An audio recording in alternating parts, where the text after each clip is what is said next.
1997 se produjo una modificación a la Ley Orgánica del Poder Judicial que hasta hoy deja huella. El tema de permitir la existencia de órganos transitorios en el sistema de justicia. Evidentemente se justificaba la norma por el exceso de sobrecarga procesal y porque además se buscaba aligerar la carga en la Corte Suprema, particularmente en esta instancia. Han pasado más de 10 años y el resultado no se ha producido.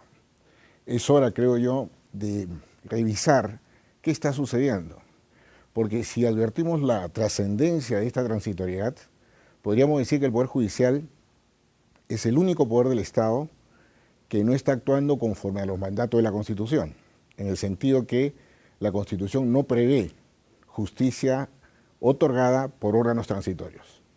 Y porque además la propia Constitución prevé los requisitos para ser magistrado de la Corte Suprema. Por consiguiente, este estado de cosas debe cesar. Hay que revisarlo, hay que buscar soluciones. En lo que atañe a la justicia civil, considero que existe un mecanismo importante a tomar en cuenta, esencialmente la casación. La casación está mal estructurada al día de hoy, debe ser sustituida por un sistema mucho más expeditivo, debe controlarse el acceso a la Suprema de causas que no tienen trascendencia. Imaginemos una casación por un auto que pone fin al proceso por abandono. ¿Qué sentido trascendente tiene discutir ese tema en la Corte Suprema? Ninguno. En otro orden de ideas, el sistema actual debiera ser sustituido por una lógica vinculada a la predictibilidad de la justicia. Y en ese sentido también es importante que el sistema jurisprudencial tome una postura trascendente de liderazgo en el sistema de justicia.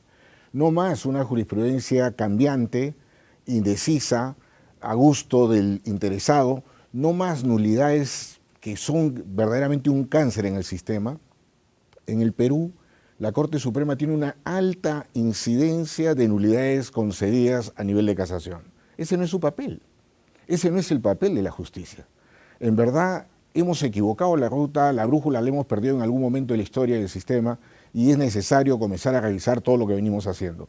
No es posible que hoy en día en la Corte Suprema una estadística promedio del 70% sean nulidades. Esto es realmente inaceptable.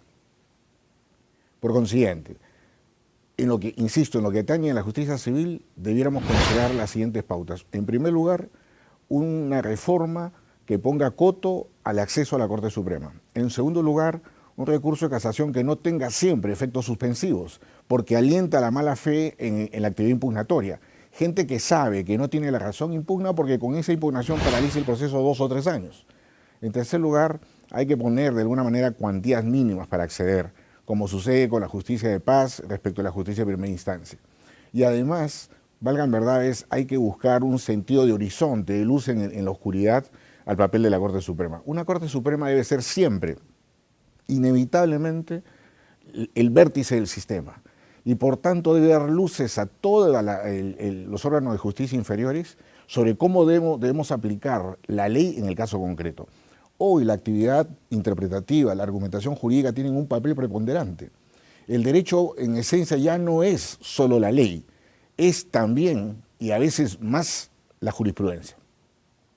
Por todo ello, para terminar con la provisionalidad, que insisto, creo que es un tema que lo hemos dejado al garete, tiene más de 10 años y hablar de provisionalidad 10 años después ya francamente es un eufemismo.